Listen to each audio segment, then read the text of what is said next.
All right, y'all. Hurricane Ian cleanup is, for the most part, done back here. Excuse the sound of the generator. We still don't have any power on this side of town. So people are running their generators. We're actually staying at my aunt's house because she has electricity and internet. So we're using that as a home base for now, but we still don't have any power over here. But yeah, I recently put up a video showing the damage that Hurricane Ian did to the food forest. And I've been cleaning up, ever since that day. And kind of just wanted to show a little bit of what I've been doing and how I've been going about cleaning up. And, first off, saying that I feel extremely blessed and lucky to have had minimal damage compared to other people along the coastline and a little farther north, and just seen some really horrendous stuff and really heartbreaking things. So feeling very lucky. But let's get into it. If you haven't seen the video, I'll put a little link so you can see how it looked before, but it was a lot of bananas and cassavas and all these other sort of species that superficially looked very bad. Things were just leaning and not looking good. But since I've been working, I've been sort of seeing how resilient the system actually is and how seemingly well it took the damage, the storm damage. So a lot of the stuff that I did lose are early succession species that either regrow very fast, like Mexican sunflowers and bananas and cassavas, or there were cheap and there were very low priority plants that I kind of had so that they can protect my other more important long-term plants. So I pretty much went through and chopped down every banana that was leaning, and I've gone through and put all that biomass around the plants that are actually more long-term species, like these jackfruits here. Look at these jackfruits, look like nothing even happened to them. Got some mango right here. This aki tree had some protection as well. Beautiful soursop got a little bit of damage, but all in all, not that much. Now it has this beautiful banana fertilizing it. Some more mango seedlings coming up that are now getting extra fed. And I've been seeing that kind of everywhere, to be honest. Look at the soursop looking very good because it had this humongous banana here that toppled over, and these other bananas that were sort of buffering the wind, sort of buffering the damage to these other plants that are more that are younger and are still getting established, so they're a little lower to the ground, able to withstand or able to dodge some of the heavy winds, especially when they have some support from up top, and still have a lot of resilient species like prickly pear cactus that I eat on a daily basis, sweet potato vines that are everywhere that are edible, and the roots obviously underneath. There are still yam, Dioscora, edible yams that are very resilient species that are climbing up the trees that obviously didn't even budge. Some more yams right there, some yams up there. So there's still food. There's still tons of food pumping, even though superficially it looked like Hurricane Ian did a lot of damage to my food security, which in reality it did, but only minorly. You can see my greatest asset is still here, which is the soil. So look at that little jackfruit coming up nicely.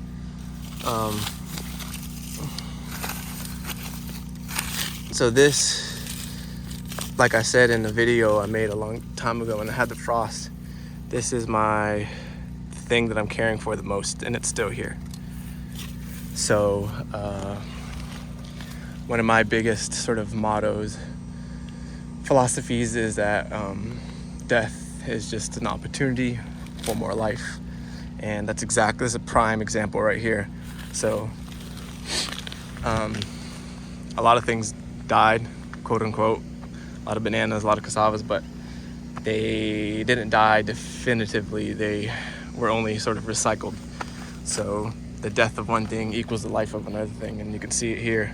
These bananas are all getting put to good use immediately. You know, I didn't mope around feeling bad for the things that I lost. I instead saw it as an opportunity to give the system another boom of fertility.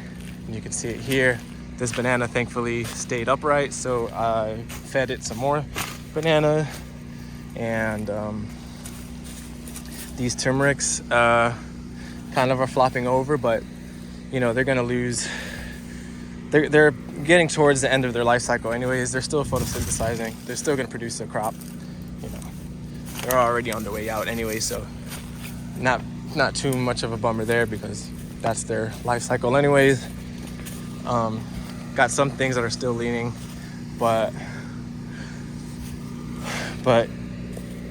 here, some more examples.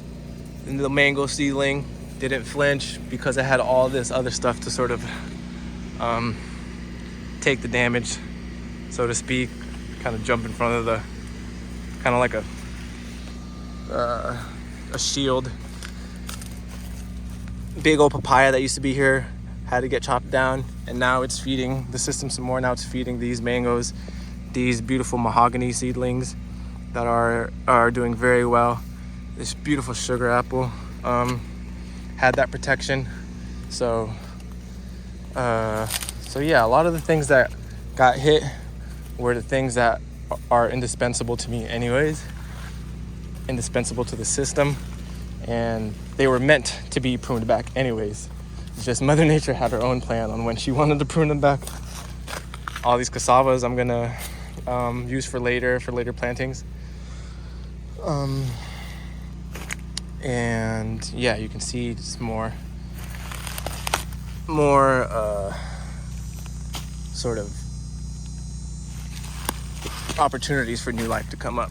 Canistel, mango, black sapote, another canistel, avocado. Here's actually a beautiful avocado that, look at this amazing avocado that made it through. All this stuff took the most damage and sort of kept this avocado intact. You know, there's still things like taro, more survival type foods that, well, they're delicious foods. They're called survival foods because they can survive a lot of conditions. Star fruit had protection of some of the moringas up top and some other trees that were here.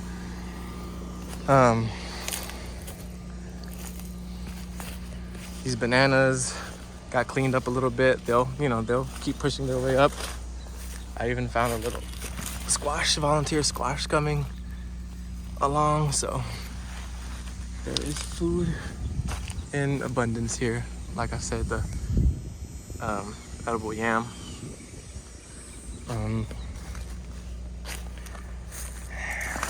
All the banana chunks are being put to good use. Beautiful jackfruit right here. Had lots of protection. So again, this banana sacrificed itself so that this jackfruit baby could continue thriving. A lot of the Napier grass clumps got twisted and bent, so I had to cut them back. I was hoping to get cuttings off of them to hopefully sell or give to friends, but Gonna go for the old chop and drop this time around. Keep building soil, because that's what it's all about. Like I said before, the soil is still here. Not only is it still here, it's continuing to grow, continuing to improve. So can't be mad about that. Look at this beautiful mango. Now, if another hurricane were to show up next week, then we'll be having a little problem, because a lot of those support plants haven't had the time to regrow and act as a barrier. So my first line of defense is gone. Beautiful native oak, also protected by all the stuff that was on top. Another thing I like about beautiful mango, another mango. Another thing I like about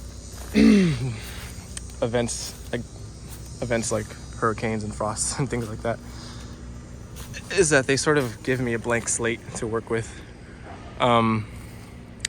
This area, I've been noticing some really bad flooding here, standing water issues whenever we get some downpours.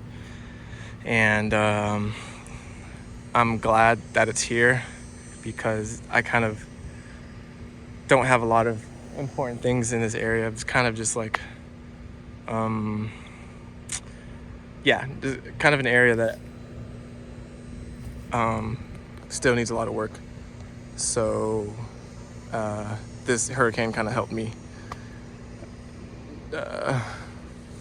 remove myself from anything that was planted here, anything that I was attached to, like maybe these canna lilies, edible cannas, just things like that. I really feel like I can spend a good couple of months working this area very nicely and raising it with tons of mulch and some topsoil and making it a legit area, instead of this sort of crappy area that I've been keeping alive for no good reason other than just to keep the systems going and keep the processes going. I knew eventually I wanted to revitalize this area, but hurricanes and frosts sort of give you a little kick in the butt to do so, because it's pretty much wiped out anyways.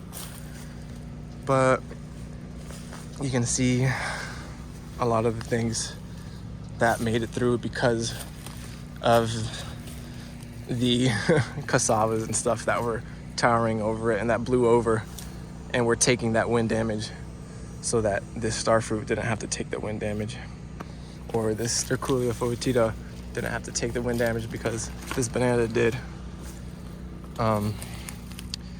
So yeah, I feel like doubling down on building for resilience, and because this past almost 2 years dealing with frost, dealing with flooding, dealing with hurricanes and wind, seeing the system bounce back because I had resilience in mind, seeing that system respond in that way really makes me feel like that I want to continue doing things in that way.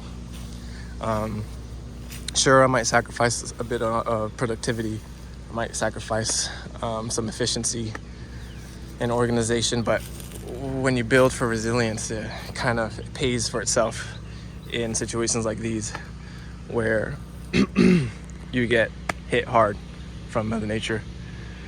So another example, beautiful Canistel that was protected by some Mexican sunflower that was here. I also chopped the Mexican sunflowers back all the way down to the ground.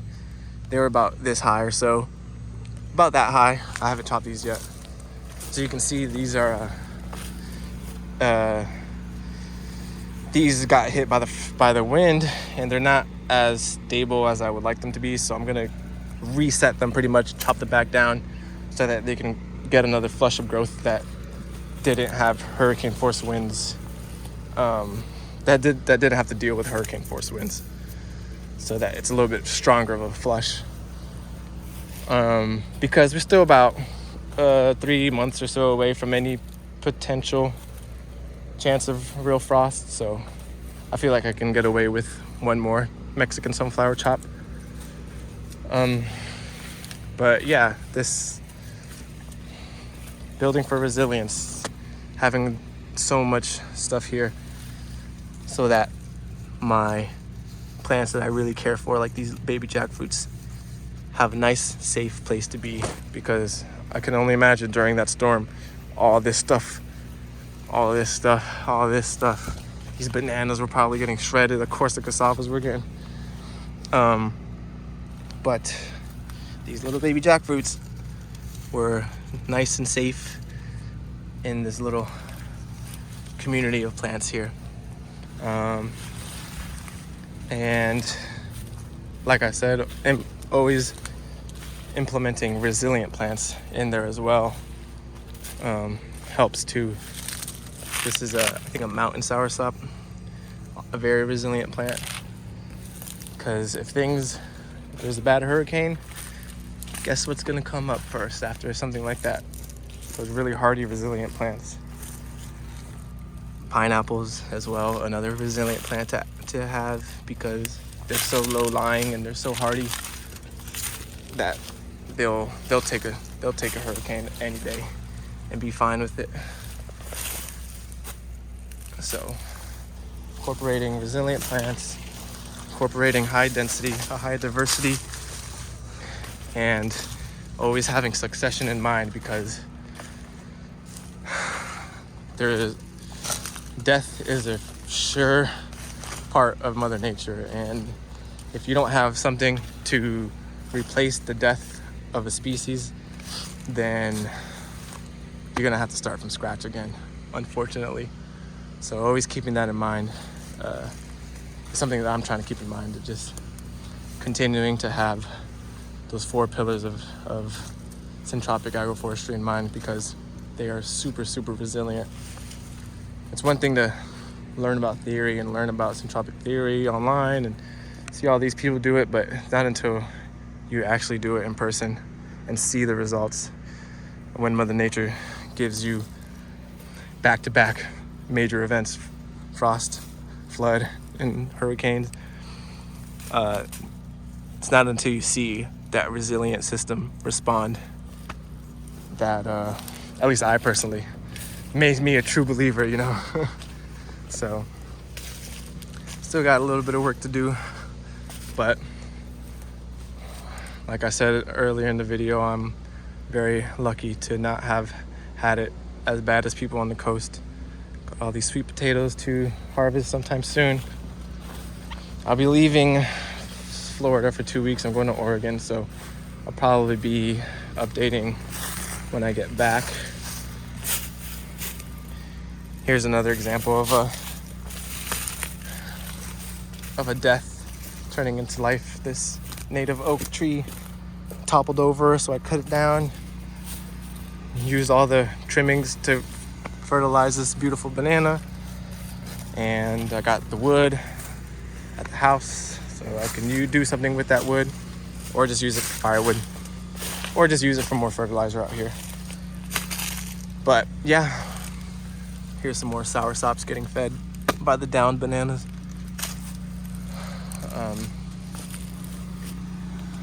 That's it. The system got pruned back in a very drastic way, and in a way that is a little stressful, but Mother Nature has her own ways of doing things. Mother Nature has been revitalizing herself through major disturbances for millennia. So this is nothing new, and the only thing I can do is be as prepared as possible and go with the flow of Mother Nature. And that's what I did, and I feel like the system responded in a pretty decent way, and I'll probably see some beautiful growth coming up after this. So that's that little update video.